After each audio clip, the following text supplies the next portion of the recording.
7. Saved messages. Main menu. First saved message. Well, it's Rob. Happy Halloween, All Saints Day to you.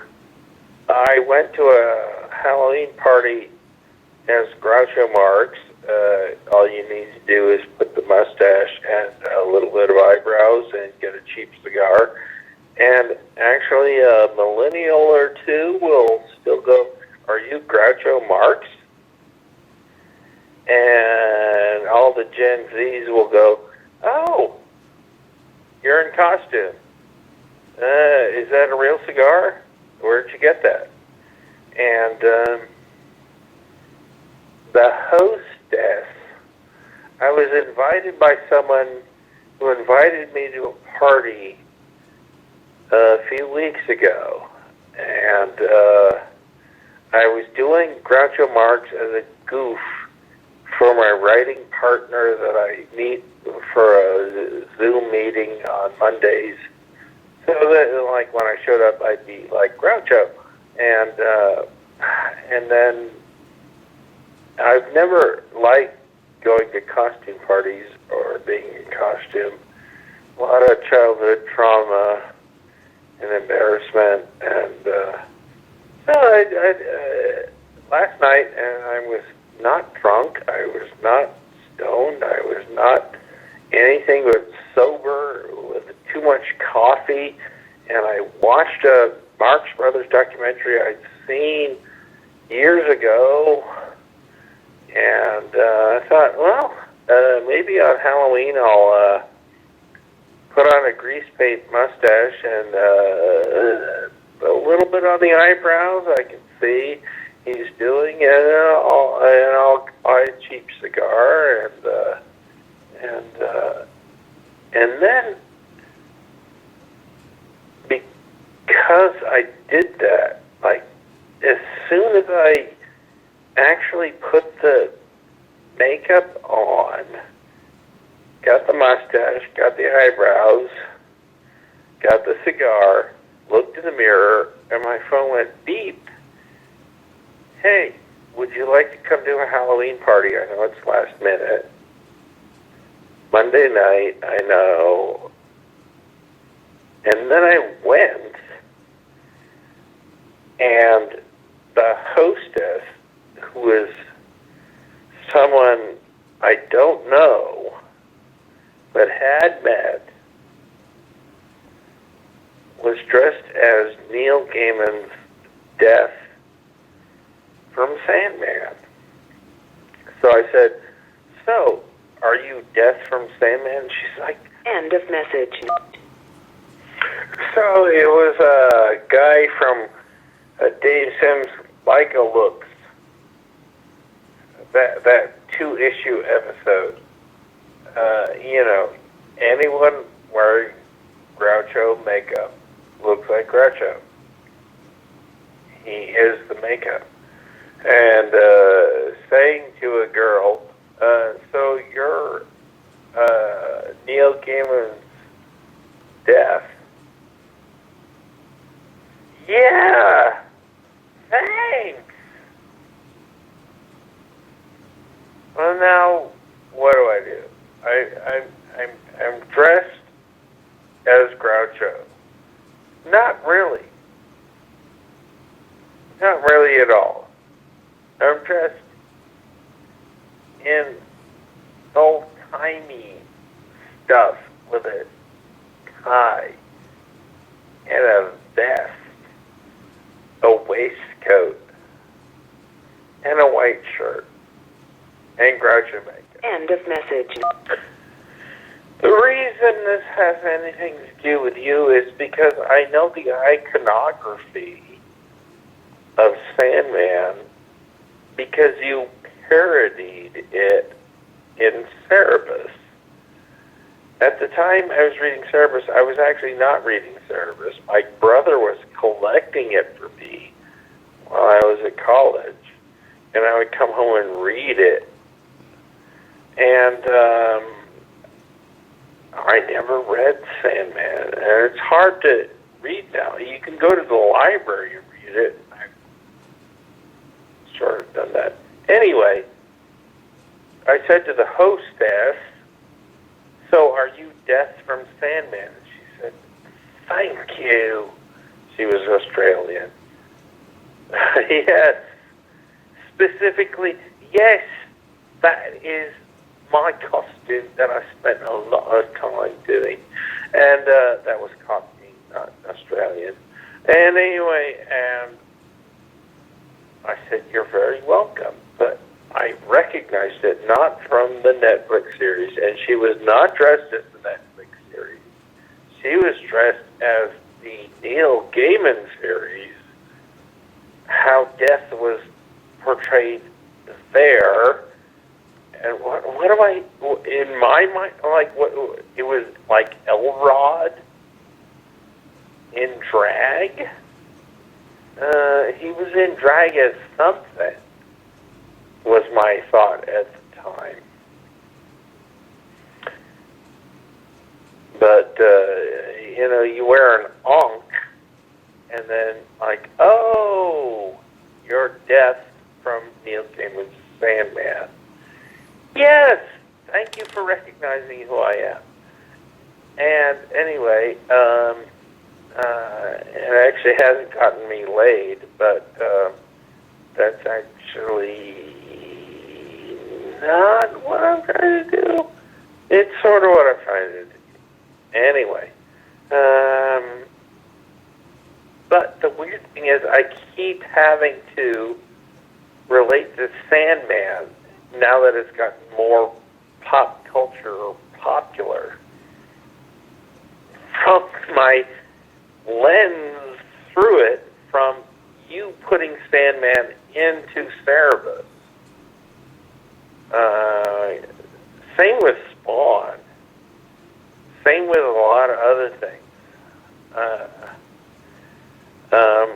Everything the Roach did, in fact, was not something... End of message. By the way, if there was anything about Cerebus number 140 that the Shadow knows, I actually haven't looked it up, what Cerebus 140 was. I was thinking, like, okay, Cerebus something to 150 was the end of, and so it was just an issue in there, and there can't be that much in there. Although something about the 140, I do have a copy of Melmoth, where I specifically asked you for number 141 of the number signed copies, and that's the one I have. I could take a picture, but I can't actually send it to you. Thankfully, we don't have a phone text relationship. That would have been real bad. It's just me on your phone messages, Dave. Thanks for drawing Sandman into Cerebus so that I could flirt with a girl tonight. Actually, that is what I wanted to say. Because I didn't see the original, and I did see the Netflix, but this was someone who wanted me to recognize, oh, you're Neil Gaiman's Sandman Death. Yes, thank you. Australian accent, very sexy. I don't know. Maybe I'll get laid soon. I'll probably tell you, even though you don't want to hear it. But end of message.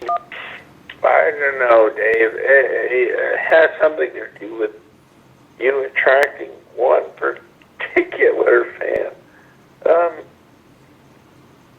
But your use of death Sandman in your book was Elrod in drag, wearing like a wig and things, and it was almost where the Roach says, 30,000 eyes Roach, which is like Dave Sims' Cerebus circulation number of eyes Roach. Although, 2 eyes per person, so it's half. But my my knowledge of Sandman is Elrod in drag, which gives me a weird feeling at the time in the 90s, but now it's 2022, and it's like, yeah, gender non-conforming. I don't want to do anything on either side's list of vocabulary. I'm trying to come up with my own words to describe what it was like reading Cerebus in the 90s and then taking it into the 2022s, because I am a writer as well. And, but yeah, and like, it freaked me out at the time, even though I knew a trans person going from male to female. But it was the shock that Elrod never existed, and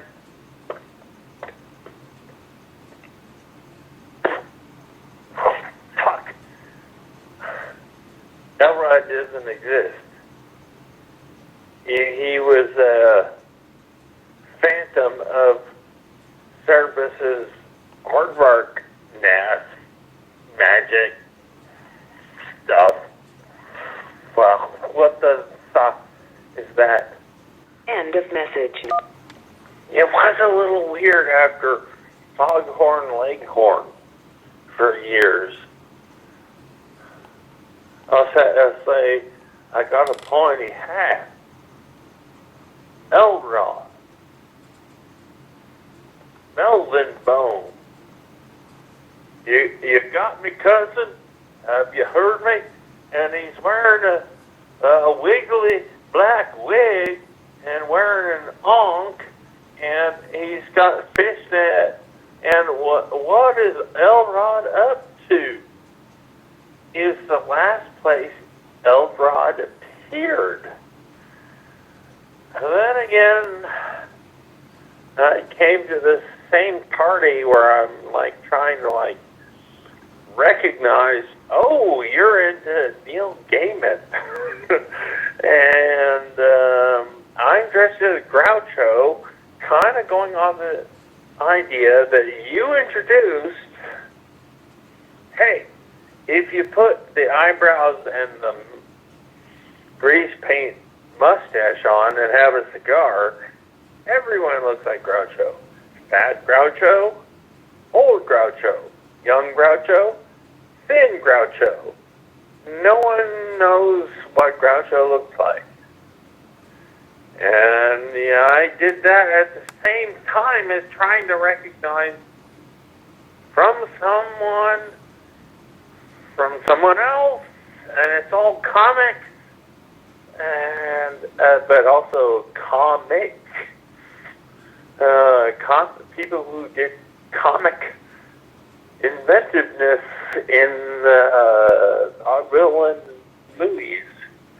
Oh my God, it's been so complicated tonight.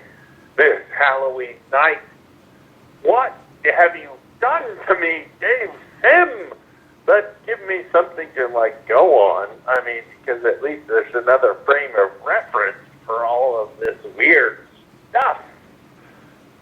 Okay. And I'm trying to draw, and the girl that wanted the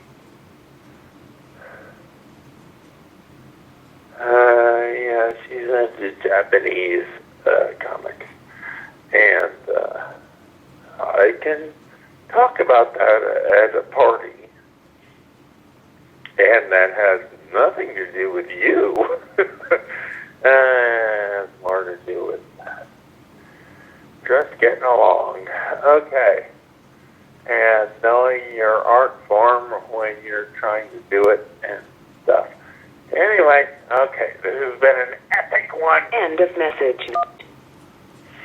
So it was a guy from Dave Sims' Like a Looks. That 2-issue episode. Anyone wearing Groucho makeup looks like Groucho. He is the makeup.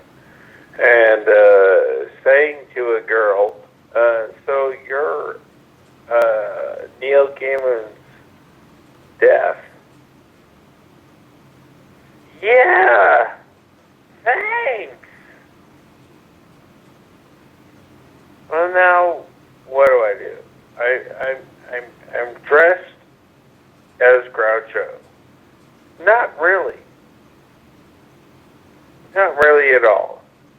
I'm dressed in old-timey stuff with a tie and a vest, a waistcoat, and a white shirt, and Groucho makeup. End of message.